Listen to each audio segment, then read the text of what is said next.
Welcome to the Sam and Joe VA Show, where we teach women just like you how to start and scale a thriving virtual assistant business. We're your hosts, Sam and Joe, and get ready to have the control, flexibility, and freedom you've always dreamed of. Welcome to episode 158. What not to do as a subcontractor. Yeah, we've been hearing, unfortunately, some horror stories, some real horror stories coming from virtual assistants who are growing their teams, recruiting subcontractors. It's just ended badly. Or just weird. Like some of the stuff we've heard is just like, what is going on? So we decided we'd talk about it, especially in the hope that virtual assistants that are wanting to subcontract to established VA business owners take heed of these and avoid doing them in order to make a really good impression and a long-lasting relationship within the VA community. Yeah, absolutely.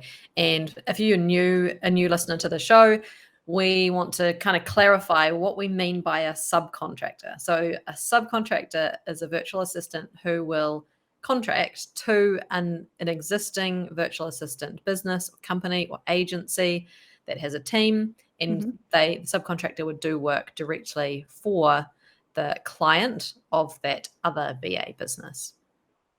Yes, thank you for clarifying that. No worries. Okay, we've got a list. Don't worry, it's not too long. It's a relatively short list. I think the biggest one, and I'm glad that this is right up front, is as a subcontractor, expecting or assuming that the rate that you will be paid per hour is the equivalent of what it would be if you went out and got your own clients on board. Because as a subcontractor, there's a lot of things you don't need to do to get the client. It's handed straight over to you and you start the work. So the virtual assistant agency is taking on that risk, finding the client, spending the time, nurturing that, doing all the marketing, etc. And so, of course, the rate that they are going to pay you is lower than the rate that they charge to the client. That's how subcontracting and outsourcing works, right? Yeah, I mean, this is just very normal in business, no matter what type of service-based business that you're talking about, but absolutely in the VA space for sure. So if you are seeing virtual assistants who are advertising to for their own clients, and you're going, oh, well, they're advertising at that rate, that's the rate I now need to be looking to be getting as well. But you're forgetting that you aren't finding those clients. You don't have the same overheads as that agency owner does. So if you are on the fence and you're wanting to find your own clients and subcontract out to establish virtual assistants, you're going to have two different rates. Yeah. Right. The next one is exaggerating or inflating your skills and experience because you really want to get some work. That's going to end badly. Yeah, this is a recipe for disaster. You are going to be found out. It's not going to take long before you're actually then put in front of the client doing the client work before that agency owner, that VA business owner is going to go, okay, it's not quite the level that I was expecting and that you told me that you had. Now, the other thing that we see in these situations, like for the VA business that's recruiting the subcontractor, the advice that you may have heard us give those VA business owners is to have like a really robust recruitment process. Now, part of that is depending on the services that the subcontractor is going to be doing on their behalf, asking for a test kind of little, not like a long thing, but just something quick and that's not going to take much time so the VA business owner can see the standard of work that they can produce. We've seen some subcontractors go, hold on, this is a red flag. I can't believe I'm being asked to do a trial task. Red flag, red flag, red flag. It's like, how is that a red flag? Yeah, it's definitely not. And this is why virtual assistant agency owners need to do that, because there are subcontractors who will inflate the skills and experience. Now, we don't want you to go the other way as well, where you're downplaying the level that you're at, but accurately conveying what level, skill, or experience you have in something, and not just saying, oh, I could totally do that, when you've never done it before. You don't know the ins and outs of it, and you think you're just going to be able to wing it or Google it. Like, it's that we don't want that for you. It's going to end badly for you. Just be honest, because if you're making a genuine connection with the VA agency owner that you're interviewing with, that's chatting to you to see whether you'll be a great fit to join their team, there might be certain things that if you just say, look, no, I don't actually have experience in that particular tool, but I'm a quick learner and happy to learn, they'll go, yeah, okay, happy to put in that time in order for you to learn. That's great. Thank you for being honest. Yeah, it just it helps so much when you just know what the level is. Yeah. And it's not a deal breaker. Not having the experience in something is not a deal breaker. No, for sure. Let's talk about the application process and the subcontractors that might be applying for a role, and they just haven't spent the time or put the care into doing whatever it is they need to do to show that they want to be put forward for this role. Yeah. Like, don't just assume or kind of expect that, oh, I've got the experience, so of course they'll hire me. Well, actually, they are checking all the way through the process to make sure that you are going to be a really great fit, a perfect fit for their business. And that means that, like, spelling and grammar and using full sentences, applying properly, using great communication, like, you can't just brush past those things and think that, oh, you just casually chat to someone. No, you need to be putting your best foot forward and taking the care to apply properly in the proper way. So don't go DMing the person if they have said specifically in the post, please don't DM me, or another way is how you apply. Don't DM them. Read the instructions. Just take the time, slow down. We know that you might be really, really excited and enthusiastic about this opportunity, but just take a minute, slow down, and make sure that you're reading everything really, really carefully, because you will be judged on that first kind of outreach, that first email, that first DM, if it is by DM. First impressions count. There was we had a VA business owner, an agency owner, she's growing her team, share that she recently went through a recruitment process, and there was one particular application that stood out for all the wrong reasons. The applicant who was winning the subcontracting role, she couldn't even spell her name consistently throughout the application. Like, take the time. Take the time. Okay, next one. Being flaky.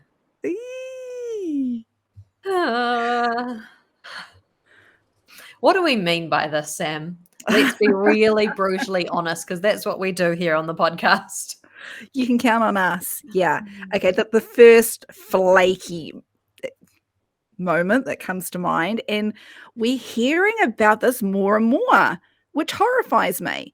And it's when subcontractors in the initial interview, they are asked if they can be available doing a certain amount of hours, or even within certain time frames. So I need you to be available from 9 to 5. Is that going to work? Or I need you to be available from 11 to 2. Is that going to work? And they're assuring the VA agency owner that I can absolutely make that work. Yep, I'm available those hours. And then when it comes to then delivering, all of a sudden something's changed, and you're not available those hours anymore. Or you might say, yeah, I can do 20 hours a week. And then you get given a client that is 20 hours a week, and suddenly you're not actually available to deliver 20 hours. Like, that's being flaky. It's so flaky. Hmm. And the knock-on effect from you doing this is incredible. Like, the agency owner has then gone to their client and said, yeah, absolutely, we can deliver on that. And they've trusted you to be able to follow through on your word. You maybe even been introduced to the client even. Am I going to tell the story? Go on. Tell your story, Jo. And I had to do some really like deep inner work to think, are we the problem? Okay, here's the scenario. We had a contractor that was moving on, gave us notice, all going fine. Then we hired a new subcontractor to take over. All great. Interview went well. Yep, everything's perfect. Signed the contract, met with the client, was meant to start, and then just couldn't get hold of them. They ghosted you. Completely ghosted. And we're just like, what has happened? Are they still going to do the work? Like, what is going on? And then finally came back, oh, I'm sorry, I changed my mind. Okay, so we get another subcontractor. Exactly the same thing happens. Meets with the client, signs the contract. Oh no, the work was different to what I thought it was going to be. I thought it was just going to be like really like super casual, and I don't think it's going to be that. So I can't do it anymore. So we get a third subcontractor. Same thing happens. Meet with the client. Oh no, I can't do it anymore. This is the same client. Same client. Oh my God. So we lose the client. I was going to say, after that, they'd be losing their patience with you at this point.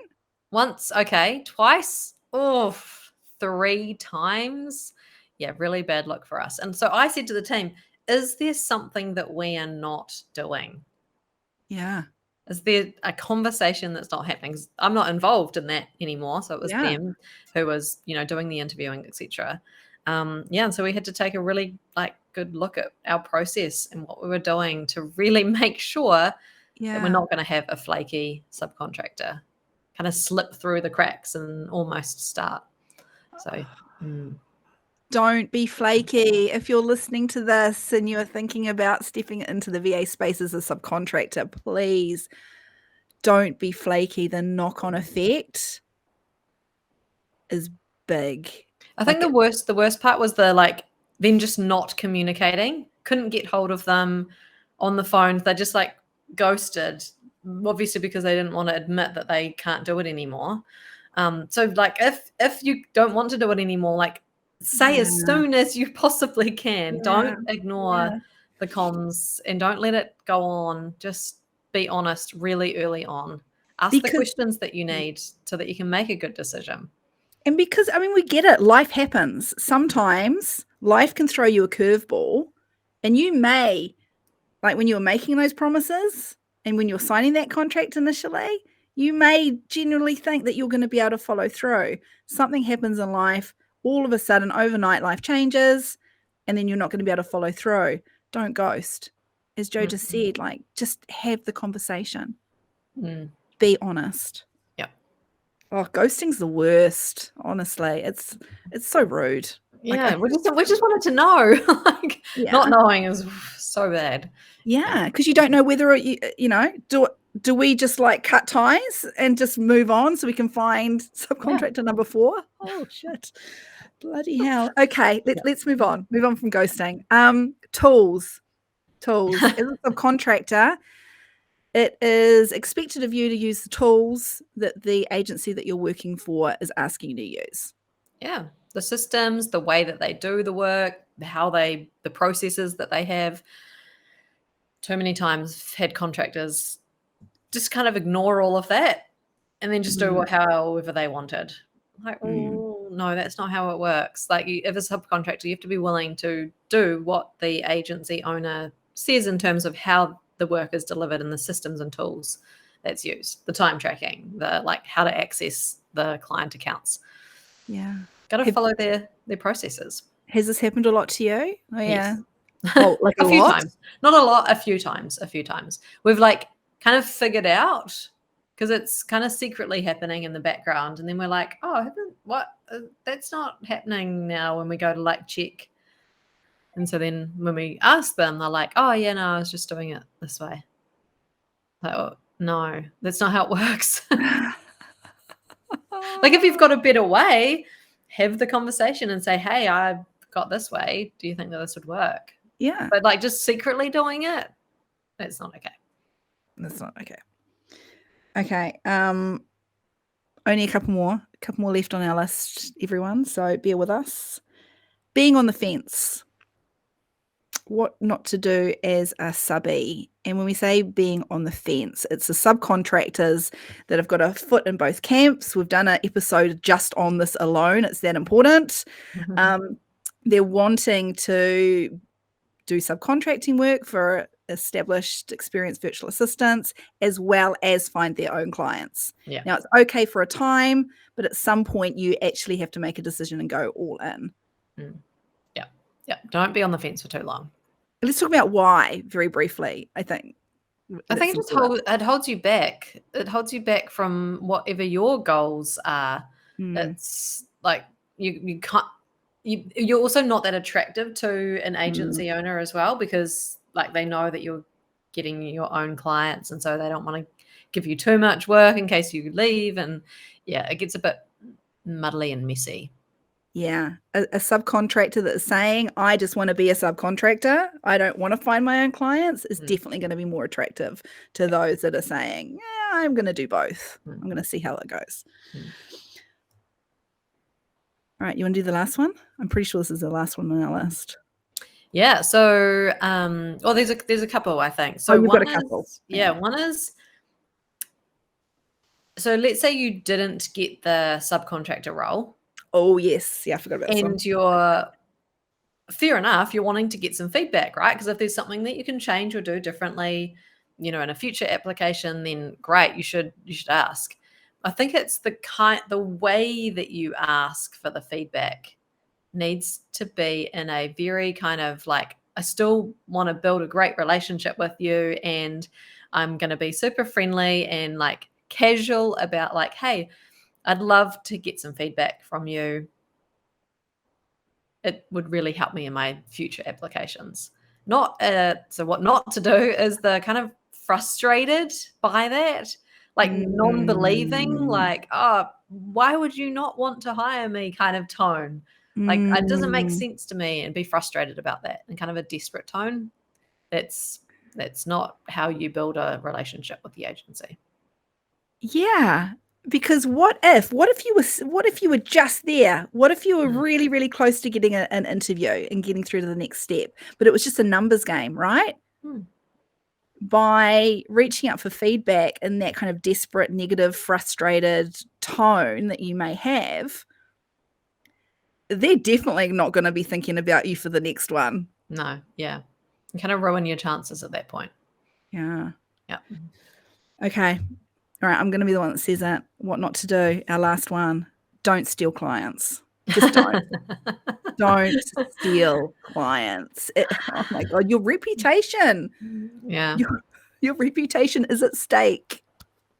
I feel like some subcontractors kind of have this entitlement kind of feeling where like, oh, I've built a relationship with this client.